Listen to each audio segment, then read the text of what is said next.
Hey everyone, welcome. Perhaps you're here because your life's a bit of a mess right now, and that is what we're all about today. You see, what happened was I did this post on Facebook recently, and I asked friends and clients and followers what they dream of, and I got quite a few interesting responses. And some of them were private messages and others were messages within the feed. What I found was that all the private messages, most of them led to the same thing. They all wanted love of some description. Now, to be fair, I do think that they were all single, and therefore that was the top of the list. Often if we have that box ticked, then we go deeper into more of a world purpose, or what are we here for? Because quite often when our life's in a mess, we just feel lost.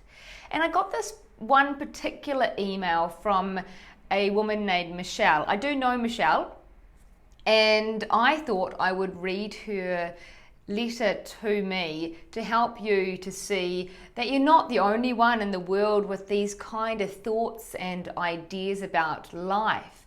So I'll read you her letter. Now, it wasn't so much a question, it was more of a observation, yet it got me to thinking about how perhaps I could help recommend some activities or tasks, you might say, to help us to get out of this situation.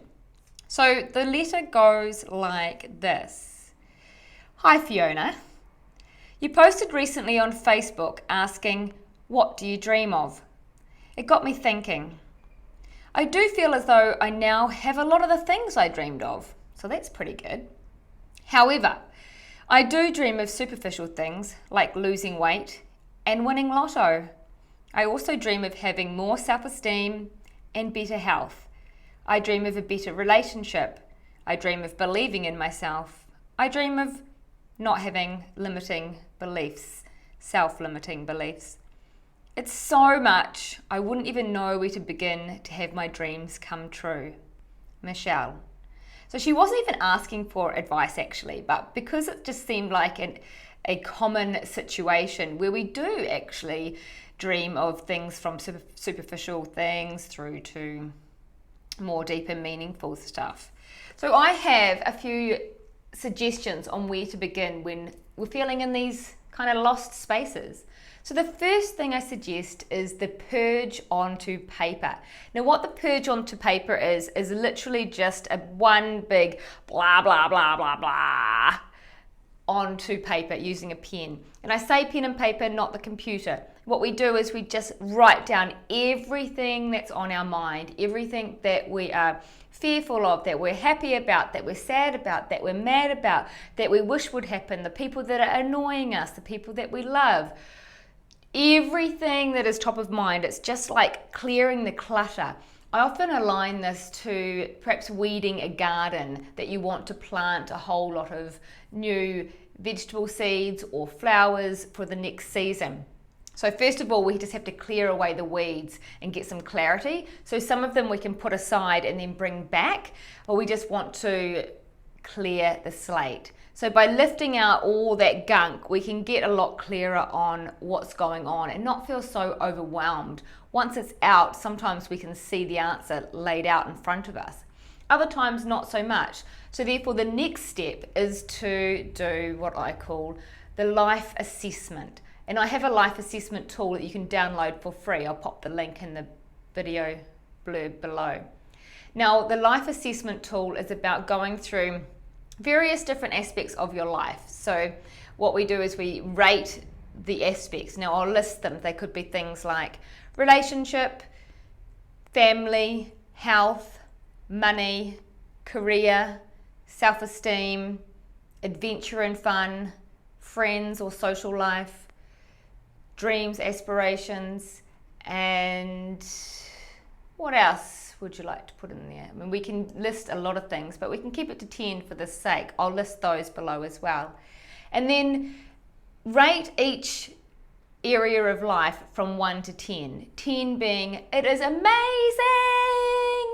and 1 being, it's so totally sucks right now. Now, once we've done that, we just pop that aside because this is just an assessment for future reference. We'll come back to it a bit later. Number 3 is to return to the purge onto paper, and we are going to transform this purge into some new empowering beliefs. So work through the purge onto paper and literally take out sentences that are quite dominant. An example of this might be, I'm so frustrated with my husband right now. And then it might go on to say why. So what we do, we take that topic and we turn it around upside down, and then we say, I absolutely adore my husband. He is so helpful and understanding of me. Now, there's a few aspects to remember when rewriting these statements.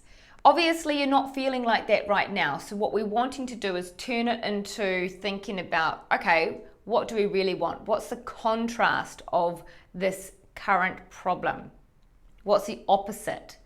Sometimes when we don't know what we want, we're so immersed in what we don't want that we can't see the wood for the trees, and we can't see that this is also an opportunity for us to realize if we don't know what we want, or if we know what we don't want, we do know what we want. We just have to flip it around. Do you get me?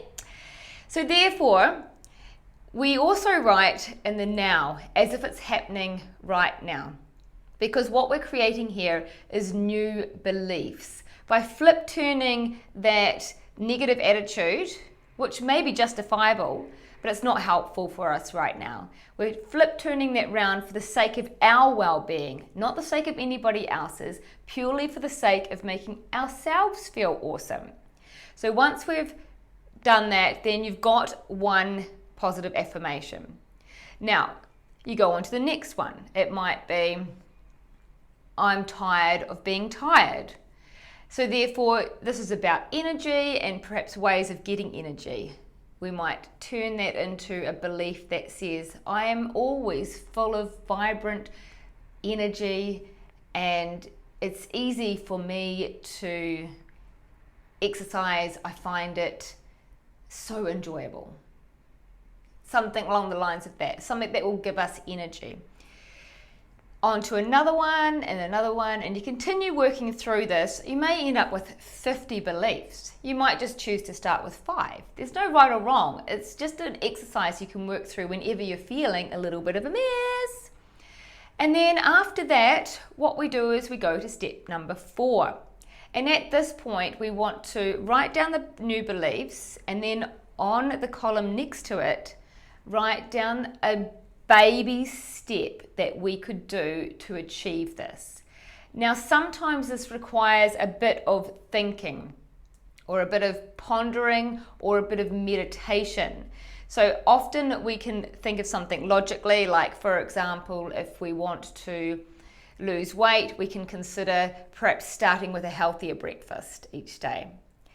If we want to change the dynamics of the emotional state between yourself and a partner, then we may want to meditate on that to really go a bit deeper. So depending on what the belief is will depend on how much you choose to go into yourself or use your logical thinking mind to come up with an action step. So these are baby action steps for each belief that you have created.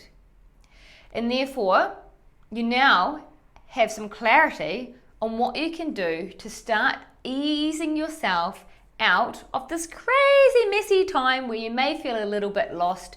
You now have a few directions that you can start to go into. And there you have it, guys, 4 steps to relieving the stress of the mess and allowing yourself to make a clear path into getting what you want. Awesome, guys. It's been great chatting.